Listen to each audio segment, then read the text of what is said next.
Born as a military vehicle in Japan in the 1950s, the Toyota Land Cruiser has become an international sensation. With a rabid fan base, a legacy of dominance in off-road racing, and a reputation unlike any other SUV. Today, we're bringing that history to life on a custom course in Utah's rugged terrain. This is Motor Trend Presents the Land Cruiser Rally. Welcome to the Land Cruiser Rally. I'm Townsend Bell, and we're here at the Land Cruiser Heritage Museum in Salt Lake City. Now, this is the home to the most diverse collection of Land Cruisers in the world, and it includes really specialized examples like a pickup truck, a tow truck, a fire truck, even a TV production truck version of the Land Cruiser. Now, we're bringing decades of adventurous spirit back to life with 5 amazing examples from this collection, along with an all-new 2020 Land Cruiser. We're going to be heading out into the rugged terrain of Utah's West Desert. And I'll be joined by a few guest drivers, including Scott Evans, journalist from Motor Trend, and Greg Miller, the founder of this amazing heritage museum. So the 4x4 Toyota craze started in the late 50s with the 20 Series, and specifically the FJ25 model. In fact, this example is the very first FJ25 ever sold in America. Now, we're very lucky to have Greg Miller, who's the founder of this amazing heritage collection of Land Cruisers. I got to ask the obvious question, where did this fascination start in the first place? I think it started with my dad working for Toyota. His career began with Toyota back in 1968. And I got bored while he was working and wandered out on the back lot and stumbled into my first FJ40. Of course, I didn't know it was an FJ40 at the time, but I thought that looks like a cool vehicle. So from that early fascination, you then went on, as I understand it, to drive a Land Cruiser on all 7 continents.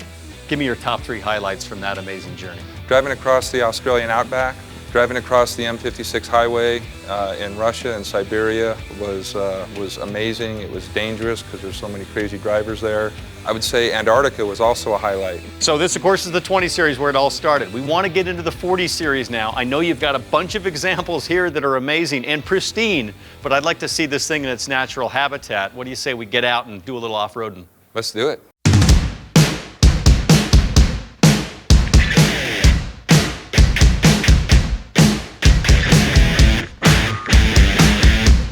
This is the 40 Series, and this vehicle is what really introduced the Land Cruiser to the American market. It had a 23-year production run from 1960 to 1983, and it just has all of that raw, visceral appeal that you would expect from a 4x4 from that era.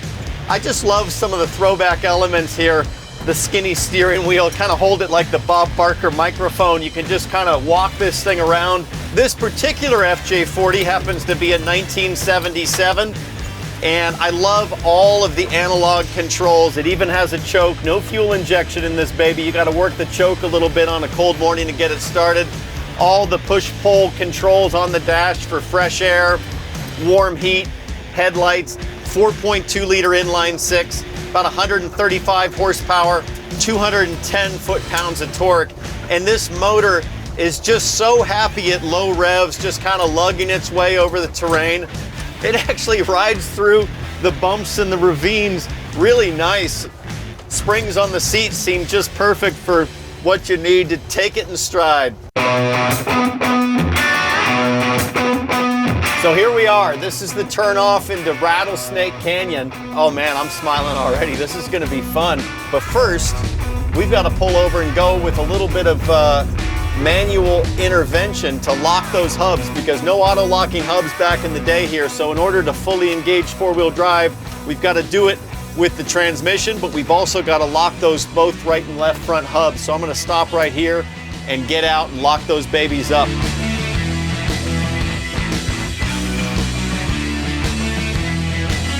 All right, hubs are locked. Let's get that choke speed going. 4 low, low.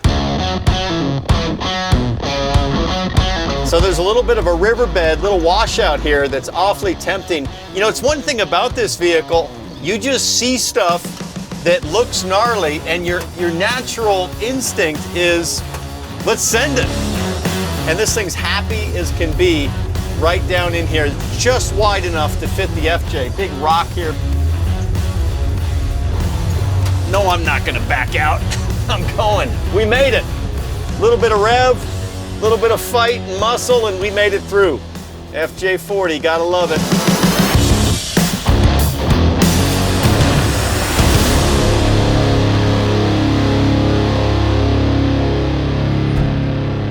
Scott Evans. Johnson.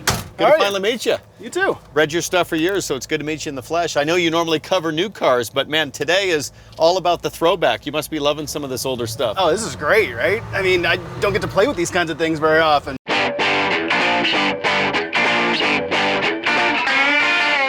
So this is the FJ55. It followed the FJ40, but when I look at this thing, it instantly says passengers and a little more comfort, right? It's a little longer, it's got 4 doors. Or is this an SUV? You know, back when they made this, they would have called it a wagon because no one had invented the term SUV yet. It certainly has a different look, but mechanically, just as we start going here, I mean, it's FJ40 underneath, through and through. Mechanically, it feels like the same vehicle. They basically just stretched it out. We got the same engine under here, the same 4-speed transmission, same axles. It's all the same capability and equipment, just in a bigger package. This bench seat's kind of funny because I'm 6 feet, you might be a little shorter, and it's one size, right? It's what the driver wants is what the passenger is going to get. It's one bench seat that just sort of slides, right? Right, whoever's got the short legs and is driving gets to decide so they can use the clutch.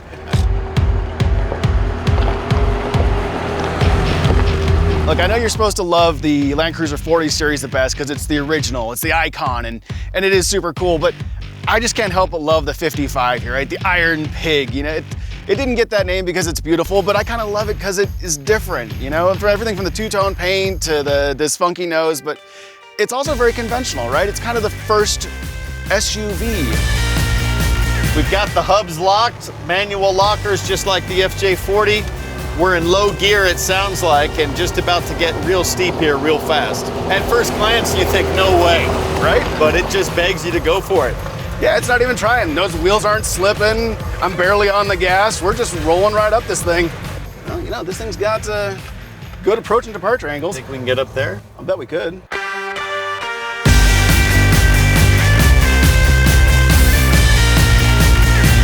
Probably a good thing from the guys from the museum can't see us right now because I think they might have other ideas about this. FJ55 says, hell yeah, bring it on. Going right up this hill. Wow, that was impressive. You know what I think is remarkable is 1977. How many miles are on this thing? 182,000 miles.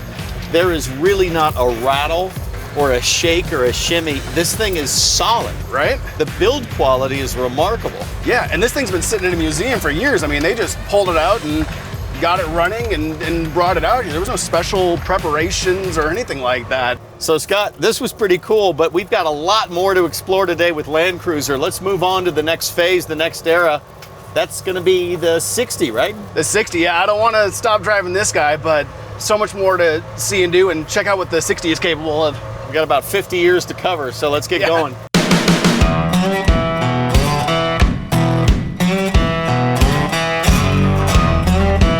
All right, Scott, we just got out of the 55 series. You still had to get out here on the 60 series and lock the hubs, but other than that, it looks a whole lot different, doesn't it?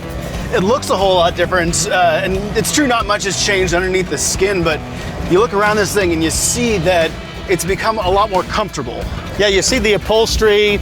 I really feel like this is the start of the injection molding revolution, just in terms of the dash. Beneath the skin, this is really not much different than the FJ40, right? Just about the same underneath, same inline 6 gas engine, making, you know, the same power, same 4-speed transmission and low range gearbox, leaf springs. It's really hasn't changed much.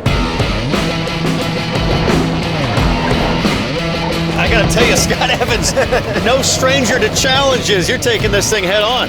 Well, that's the great thing about these old things is they're just made out of iron. It's a big old tough frame and solid axles and leaf springs, so they're really tough to hurt them. You definitely get the feeling that my body's gonna give up before this body is. I mean, these things are built super tough. This is exactly the terrain I imagine the engineers envisioned when they set out to design this 60 series. It's still basically a military vehicle underneath that they, put some nicer seats into. Speaking of creature comfort, I mean, this really was the nose up start of the trajectory, if you will, on very small early luxury touches like power windows, power steering, power locks. Those were all introduced here on the 60 series.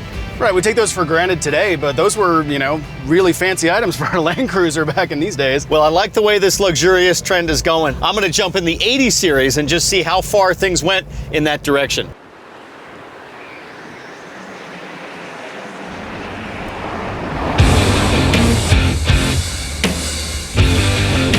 This is the 80 series, and I wanted to drive this bad boy because it's got serious rally racing credentials, winning the Dakar Rally, that insane race across the desert, multiple times. This is a little bit bigger, of course, than the FJ40 and the 60 series, and it's really the first one where Toyota realized that the American customer would want something where you could take the family. And what better way to take the family than across this section we like to call the Python here, as we go through these crazy steep berms.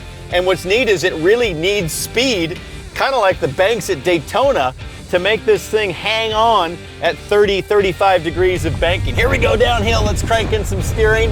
And I love how precise the steering is. It really responds well to every input. The suspension seems perfectly tuned to the weight of this vehicle.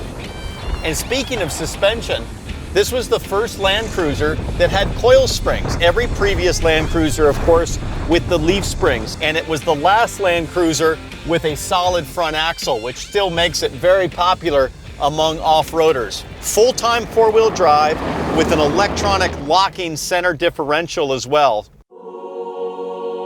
You gotta look for the little touches here, and you talk about electronic innovation. I love the power antenna, such a cool throwback for me. Power up to catch Kiss FM in LA, power down to streamline and help your high-speed aerodynamics.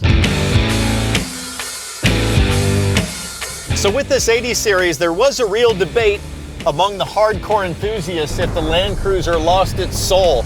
But I gotta tell you that the more refined and the more innovation that's introduced on this model, it actually just begs me to go faster and faster through this Python. So how can you argue against the off-road credentials when it just improves the vehicle's performance over these crazy sections right here where you really have to carry speed to hold, and it just takes it. It takes a pounding.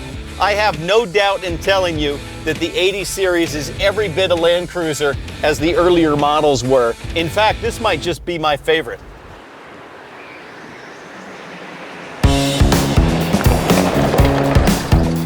So Greg, it's good to get you out of the museum and into the natural habitat where these Land Cruisers are happiest. And I gotta tell you, I've got a lot of friends with a lot of fancy cars, but nobody I know lets us take the prized possessions out into this harsh environment like you do. We're here in the 100 series now, and this is really unapologetically a full commitment to luxury and off-road all in one package. Yeah, that's true. With the 100 series, it was a big step up in luxury from the 80 series, which of course was a big step up in luxury from the 60 series. The thing that was so cool for me about the 100 series is it's the first time we got a V8 in the Land Cruiser. It came with a 4.7 fuel-injected gas motor.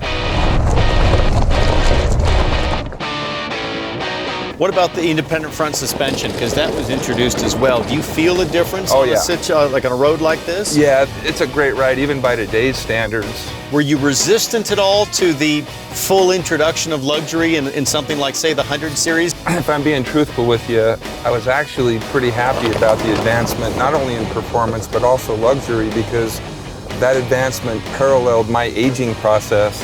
And the older I got, the more welcome I found these leather seats and the seat heaters to be.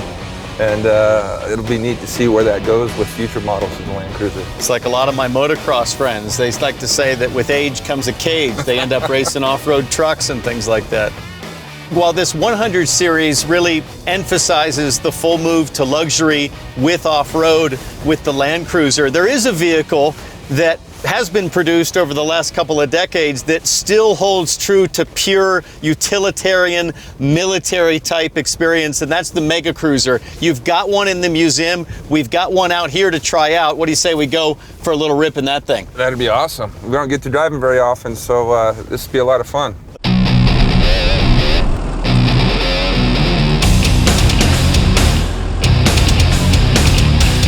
Well, Greg, I can feel it right away. The Mega Cruiser, that four-wheel steering is kicking in as we're winding through these trees. It doesn't get more unique than this in the Land Cruiser world. It does not. These Mega Cruisers are so rare. Between 1,200 and 3,000 Mega Cruisers in the military version. In the civilian version, they were even more rare. There were 149 civilian Mega Cruisers built.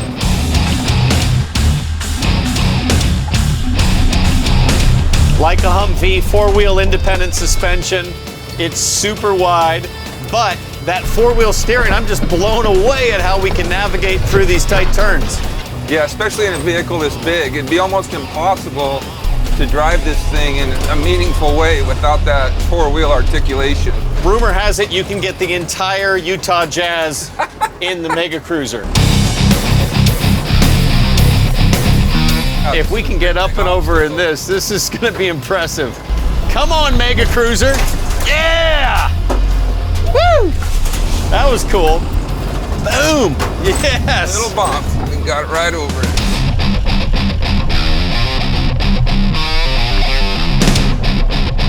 This is incredible, isn't it? This is terrific. Not even spinning a tire. No. And we haven't even taken advantage of the ability to drop PSI. That's just at the flick of a switch on this thing. Let's go to this fire pit here and just find out what kind of tight circle we can actually spin.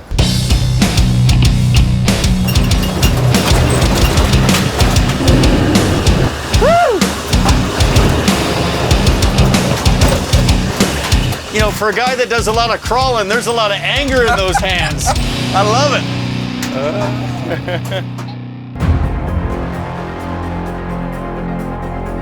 So think about where we started today in that FJ40, that 1977 beautiful example, just how raw that was to where we are today with this 2020 Land Cruiser Heritage Edition. You are just surrounded in the full evolution of the Land Cruiser. Everything from a heated steering wheel, heated seats, ventilated seats, the leather. It's quiet, it's refined. In some ways, you're a little afraid that you might get hazed if you saw an FJ40 odor. Truth be told, this still is a beast. It still has a lot of that original DNA from the FJ40 back in the 60s and the 70s that really introduced not only FJ and Land Cruiser, but arguably Toyota to the American market. So on the 2020 Heritage, there's some nice little styling cues that set this apart from other Land Cruisers. It starts up front with the darkened housings for the headlights. You can't miss those bronze wheels though, with the matched bronze stitching inside. Those are lightweight BBS forged wheels. And then they've deleted the side skirts, which can give you a little extra clearance on the side if you were running a narrow trail. So I've got 5 settings with crawl speed here, and I'll start off at the slowest, which is basically like walking speed or crawling speed. And there's 5 settings all the way up to what I would call a very, very light jog. And it'll hold that speed uphill and downhill, making sure you don't go too slow or too fast. All right, now the reality is that I've made my living the last 20 years going fast. We've been kind of crawling and slowly massaging our way over some of this terrain. And it's time to figure out what state-of-the-art suspension feels like. So let's open this baby up here. This is kind of like Baja pre-running as we're gonna rip this Land Cruiser across some of these washed out sections. And man, it just soaks things up. Really impressive how it takes all of these bumps at speed. You're kind of floating on top, trying to fly the front end on the throttle here as we come across. And man, it just keeps taking it and asks for more. That DNA of the Land Cruiser absolutely found here in the 2020 Heritage Edition. Now we come through the river, we're gonna gun it here. Let's get this thing going up on plane. You can hear that 5.7 liter growl, 381 horsepower, and this thing is meant to go. Throw her in. Yee-haw! Come on, dog, dig, dig, dig!